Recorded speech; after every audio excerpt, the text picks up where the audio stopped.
we have 3 steps to becoming a registered nurse or a licensed practitioner. My journey took about 5 years to become a registered nurse in Canada. Wow. However, I became a licensed practical nurse like after 3 years. I tell you something, She went back to school. Yeah, I just give you tips and tricks of how to become a registered nurse in Canada.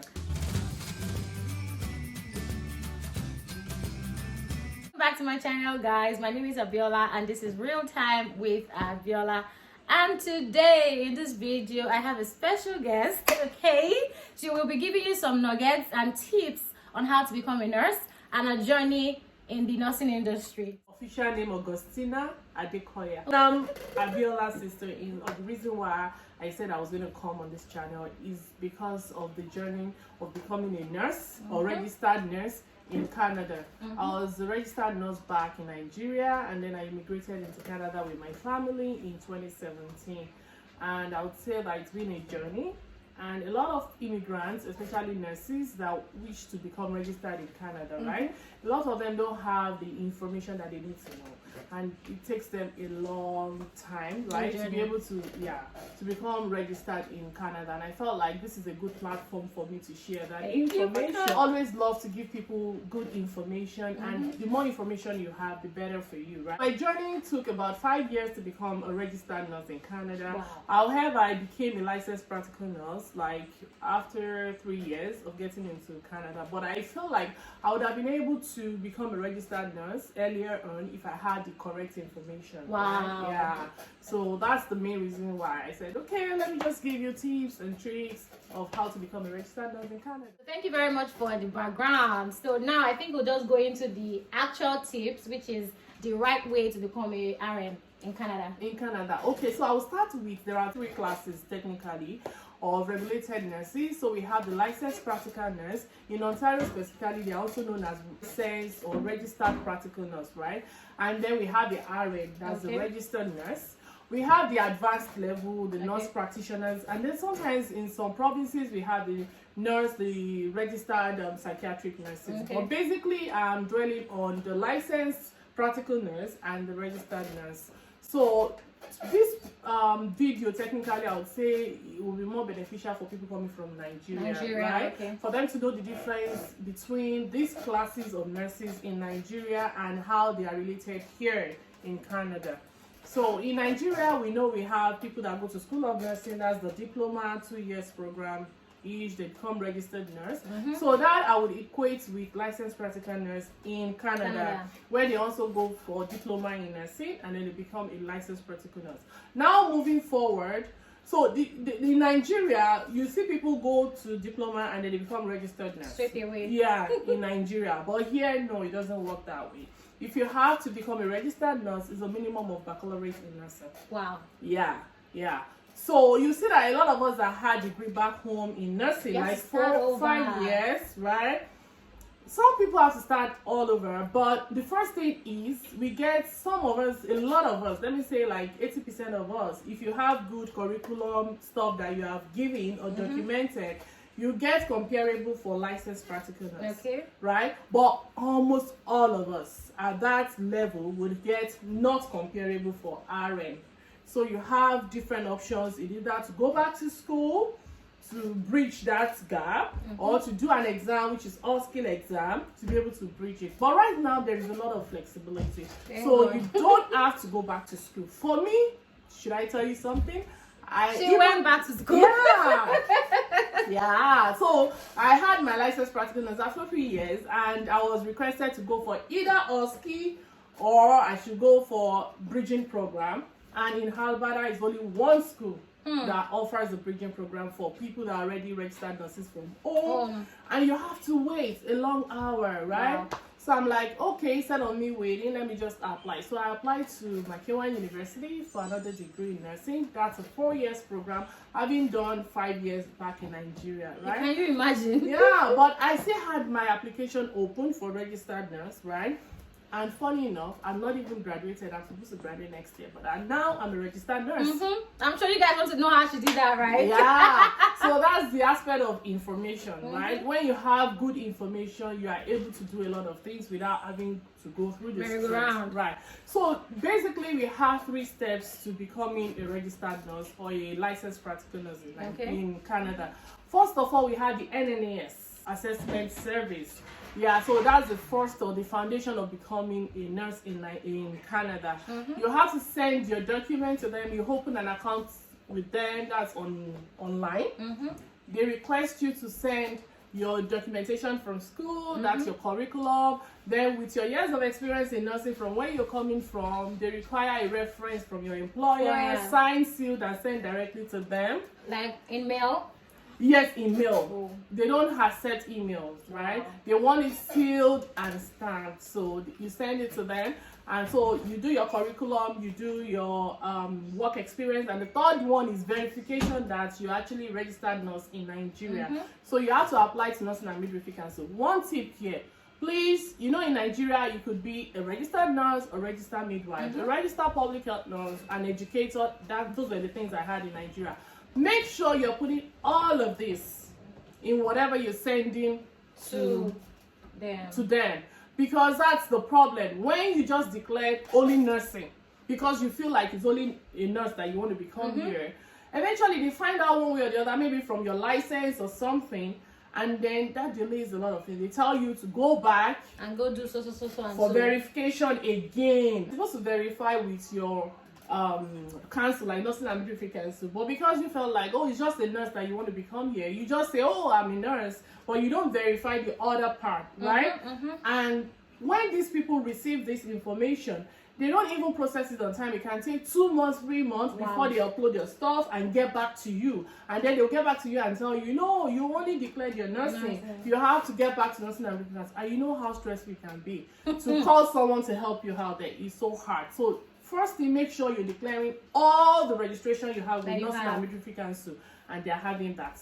Second tip is that make sure you're starting this program or this application while you're in Nigeria before coming in. That was another thing.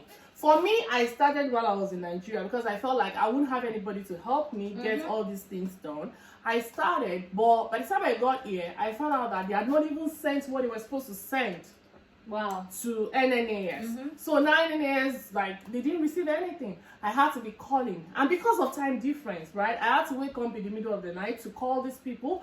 And the funny thing, when you call and they're like, sorry, we are busy, or they're not even picking call, and there are times that I had to cry, like, what's going on? It got to a time I had to call the registrar.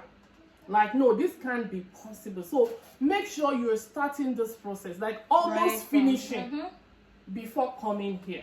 Right? So that's the first aspect. Once you get your report from the NNAS, so they tell you, another tip that I remember. So in Canada, it's not just a one-way thing. So in Nursing Council in Nigeria, once you're a registered nurse in Lagos, you can go to anywhere and work. But here in Canada, no, it's a provincial level thing. So nothing about that can come to Ontario to work? No, it's not automatic. It's not automatic. So right now I'm licensed in Alberta, although I'm licensed in Ontario because I started my process from Ontario. But a lot of people who are just licensed in one province. If I decide to move to another province, I have to apply there as out of province nurse. They have to verify all I claim to have, and then they will give me the practice permit. That's when I can work there. Right? So that's what I'm saying. So once you are done with the first level of NNAS, which is the foundation, you can now decide which province do you want to go. But then you should have included the province at the level of NNAS. When you're registering. Yes, when you start your registration. So another tip that I wanted to put in there is, even though you're going to Alberta, technically, the flexibility in provinces differ. Make sure you're having your information and you're not just putting only Alberta. Try to include as many provinces as possible. Because you might get to Alberta and it's becoming delayed and all of that. That was the first error too that I made. You will not have that flexibility to add on another province immediately. I see. If you have to go back, you have to pay additional money. Sometimes if your your application is expired with NNAS, you have to start all over again. Wow. So make sure you're adding, if it's Alberta, Ontario, New Brunswick, all the provinces. It's going to be costly, fine, but it's better off to start because they are going to be using the same document that you have provided to evaluate every other thing. And they are going to port your report to all the provinces. So even today, if I decide to say, okay, I want to go to Ontario, Ontario already has my your report. So I don't have to go back. So that was another thing for me. Although I started with Alberta, and then I got to Alberta, it was so hard. Only one school for bridging program. Thank God I got somebody that said, oh, you can actually add Ontario. I needed to pay a little bit of money, but it has not expired. So I was able to do that. Some other people, it has expired and they won't be able to do that. Yeah. Wow. So the second level now is, assuming you have added all the provinces, you now want to go to your province now. Let's say Alberta, for example. They have your reports already ported to them. So you go online to apply now. And then they will ask for the number, your application number from NNAS. They will have your report. Either LPN is comparable or RN is comparable. Most times we have comparable for LPN. If you have good curriculum submitted. So another hint there, make sure your school is sending a robust curriculum to NNAS. Because it can be very, very stressful. When you're calling your school, please, can you send stuff to NNAS? You're like, oh, this is what we have, and they send it. And these people will only evaluate or assess you based on what they have. You know the funny thing? Two of us can be in the same class, and I sent my own curriculum, you sent yours, and yours is more robust than I do, and they will tell me mine is non-comparable, yours is comparable. True. So that's why you make sure you're sending the robust one to them, so that you're having like comparable LPN. RN is usually not comparable, but at that point, from the second level now, we are at the provincial level. So the province will tell you what they want you to do. You have an option. First option, do you want to go for bridging program? Second option, do you want to do an exam, an OSCE exam? So the report is based on the documentation you sent to NNAS. But now the OSCE exam is that it's going to be assessing you as an individual. So even your report is saying you are not comparable. Now they want you to come and do some exams, and then they are looking at you as an individual. And they are saying, oh, you can do this, you can do this, you cannot do this, right? So from there, they are able to assess you if you can do it or you cannot do it. Now there is flexibilities. They will say some provinces will tell you, go ahead and write NCLEX. So NCLEX is the universal RN exam that we're doing, like a professional exam. And once you are able to pass that, then they will say, either the NNAS says, oh, it's non-comparable, it's comparable, because that knowledge is already breached. So that's that aspect of it. Another nugget that has to come in here is make sure you are able to do all this process within the shortest period of time. Why? Because once you miss out your nursing practice hour, so most provinces will want you to work in that role as an RN within the last 3 years. So if you had not started your process of NNAS while you were in Nigeria and all of that, and you had immigrated, once you get here, you can't work as an RN, waiting for your report and all of that. You have already resigned. You're no longer working as an RN. True. They will start counting. And once you exceed 3 years, your nursing practice hour is expired. So even when you do the NCLEX exam and you pass, they will say your nursing practice hour has expired, so you have to be able to fill it out. How do you feel that? Is that you go back to where you're coming from as a registered nurse and work some hours? Is that you do that one, or they will tell you to go back somewhere to a school that has a clinical component, and then you have to do that. But if you have not missed out your nursing practice hour and you are able to do your NCLEX and pass, then they give you your license. Straight up. You can start working. That's nice. This process is as long as this for registered nurses right from Nigeria. So now imagine those that are starting afresh. Starting afresh, you mean that they don't have previous experience, nursing, nothing. Another route entirely. So you're interested in becoming a nurse. So this one you have to go to their school. So you won't really have to go through all of this. So you just apply to the school, and if you are given an admission, you start a program, and then you don't have to be maybe verifying us in our or anything. Okay. So that one is just another route. Straight. Yes. Okay. Yes, that's another route. Yeah. Okay. So do we have any other more tips you want to give to and I want to give our registered nurses? Yeah. So generally, there are lots of information. Make sure that you are not just waiting by what one person is saying. Try to reach out to people. I know a lot of people that will contact me through LinkedIn, Instagram. Like once they see, oh, this person is a nurse, they reach out. Don't try to do try and error. Closed mouth is a closed destiny. Yeah. So once you're doing try and error, your time is going, and you're not able to do what you're supposed to do. Right now, there are lots of flexibility, but it's a matter of getting the right information at the right time. Another thing I tell people, make sure you use all the available routes. Because that was another mistake. Because I didn't have the information. Like somebody tells me, oh, do this. I just face this. And this can take about 6 months. And then it's not working out. And I'm like looking for somebody else to say, this didn't work out for me. What else can I do? And they will say, oh, do this. And then with all of this, your nursing practice hour would expire. So make sure you have lots of information in your hand. Put them down, black and white. And some of them might be very expensive, but make sure you're using them at the same time. So definitely one will come out, right? That's what I would advise. And never lose focus. Our journey is different. Our journey is different. Like I said, I had to go back to school for 4 years. I'm not done yet, but I'm already a registered nurse. Yeah. Some people that I spoke to didn't even go through these routes, and they're already registered nurses. Some of them even before I did. You know, some of them have to go through the stress. But then don't feel condemned. Don't feel tired. Just stay focused, because our journeys are different. And I'll tell you, even though I had to go back to school, every step I took before I got here added to me. And that's it. The connection that I have made, the places that I have entered, things that I've been able to do, was just because of the exposure that I had. Another thing for nurses, never have negative energy. Are you guys listening? Never have a negative energy. Yeah, one thing I see people talk about, people coming from Nigeria and they are registered and say, what is wrong with this Canada? What is their level? Why are they this? Why are they that? Like, do they think I don't know what I'm doing? They don't have a teachable spirit. Even with that, we have gone to school here. If I get to the clinical area, I still have to bow down to see how things are being done. If you want to totally say that the educational system there is the same thing as here, forget it. No. Technology changes every time.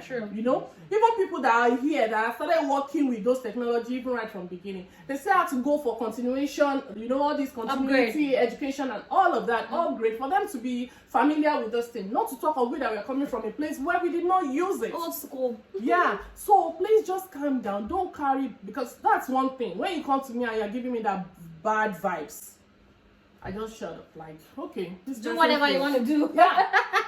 If that is it, just go ahead and do it. You can ask for an advice, I'll tell you, but you will definitely be able to grab something from it. You don't have to condemn that, oh, what is wrong with this Canada people? And this.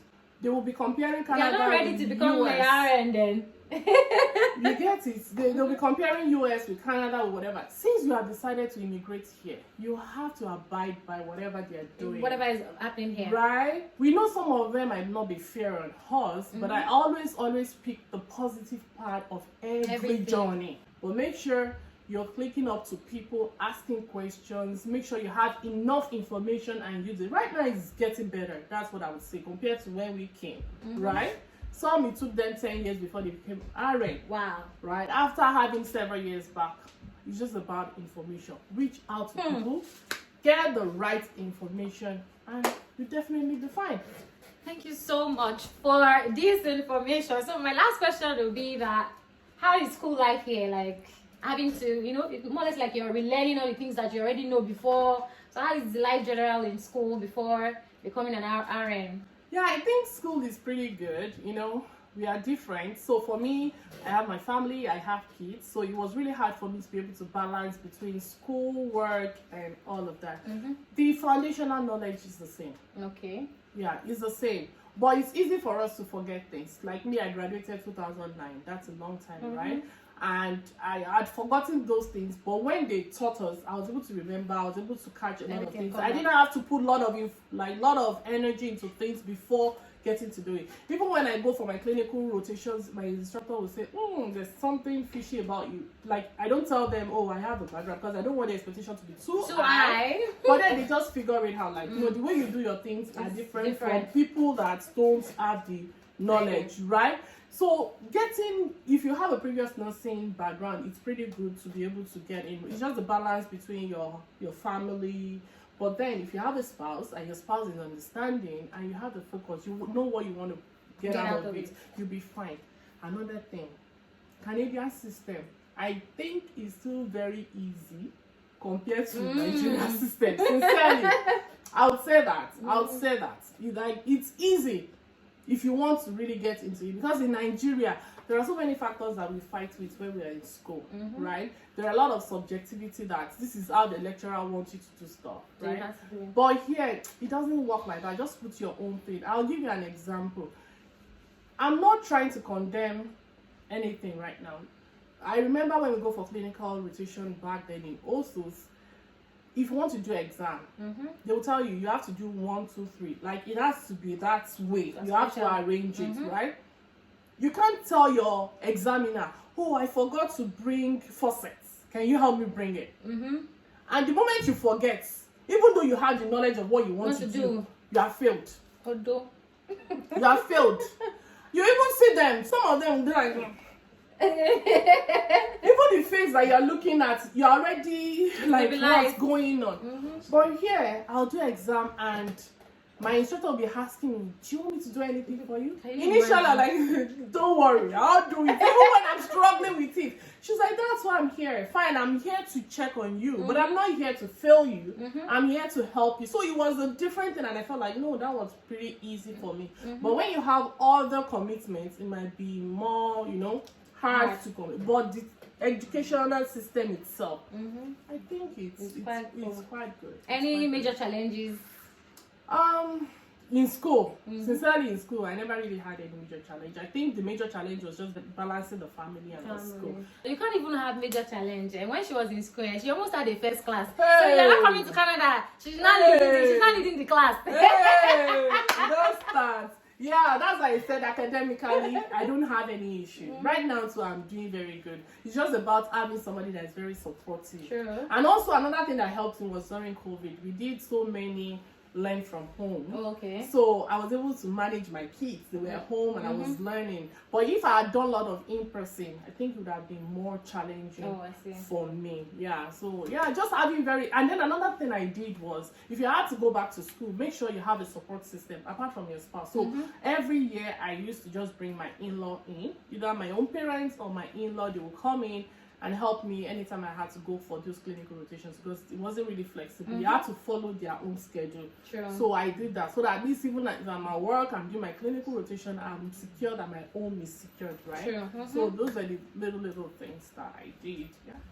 Thank you so much for giving us this information. Thank you so much. Really appreciate you. So if you guys have any question, you can drop on the comment section, and then I'll help you to direct that question, because as I'm like this, I'm not a nurse. So, but I would help you out. If you need any inquiries, we can always, we can link you guys up and all. Yeah, because I can't exhaust all the information here. Thank you, so guys. It's good to have you here. Thank you so much. First time doing this. Thank you. Yeah, this is our first time being on YouTube, and she was like, no, I have to share this information that is inside me. I have to give it to you guys. So thank you so much. You're welcome. Have a great time. So bye guys. Bye.